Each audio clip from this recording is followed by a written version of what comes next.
Bonjour, donc on va découvrir aujourd'hui un petit peu la nouvelle interface d'administration d'EasyPublish. Ici, on va rentrer en tant qu'administrateur. On voit tout de suite qu'on a désormais une interface beaucoup plus claire, avec des onglets qui ont disparu par rapport aux versions précédentes, des onglets qui n'étaient pas nécessaires. Un tableau de bord général qui permet de voir les derniers éléments modifiés par la personne qui se connecte. Donc là on est en tant qu'administrateur, donc on a un petit peu tout ce qui avait été rentré. Et puis des éléments concernant, pareil, les outils de collaboration, les brouillons et ce genre de choses. Donc une présentation beaucoup plus claire et simplifiée. On va le voir désormais en se connectant en tant qu'éditeur. Et là on voit qu'à nouveau, on a les éléments qui correspondent aux contributeurs et encore moins d'onglets, donc par rapport à l'administrateur, donc une interface encore plus simple à nouveau pour un contributeur.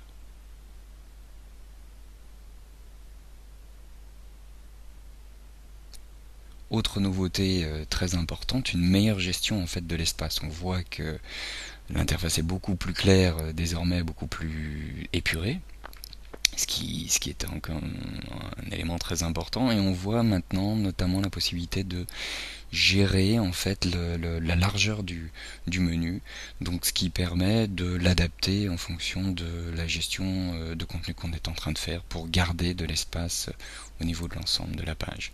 Autre petit onglet aussi qui est pliable, dépliable sur les informations, sur l'éditeur lui-même, sur ces éléments de favoris.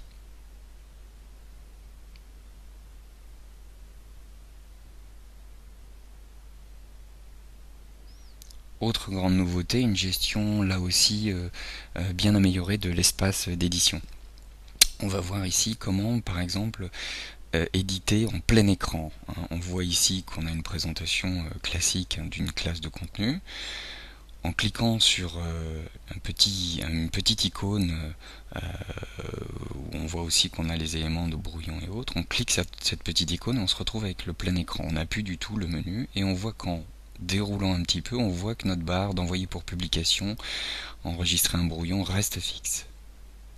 Donc on passe uniquement en cliquant sur cette icône d'une version plein écran à une version normale.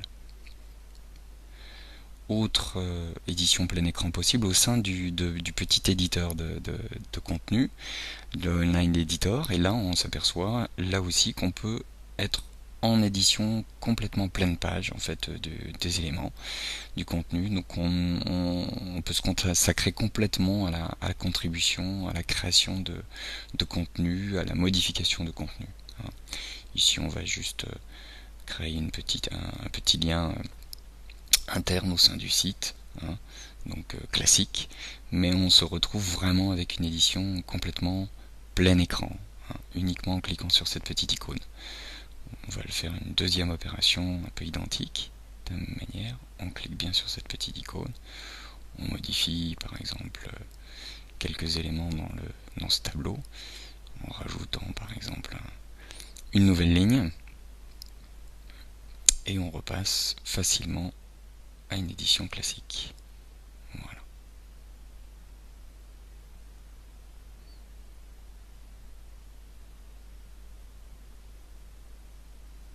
Autre élément important maintenant, une édition là aussi simplifiée, plus ramassée des contenus qui se fait sous forme d'onglets, sans avoir à recharger la page.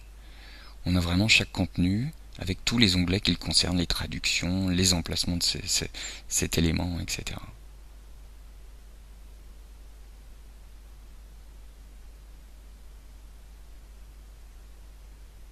Une autre innovation vraiment très intéressante pour les contributeurs, surtout quand le site commence à avoir de plus en plus d'éléments, la possibilité de gérer l'ordre d'affichage des contenus dans des rubriques ou des sous-rubriques ou des sous-sous-rubriques. On voit ici un affichage par priorité et on peut désormais faire par glisser-déposer une modification de l'ordre d'affichage des contenus. Voilà. On a pu à remettre éventuellement des numéros, automatiquement le système remet à jour l'ordre et les priorités. Donc là c'est vraiment une innovation très intéressante en termes de facilité de gestion pour les contributeurs.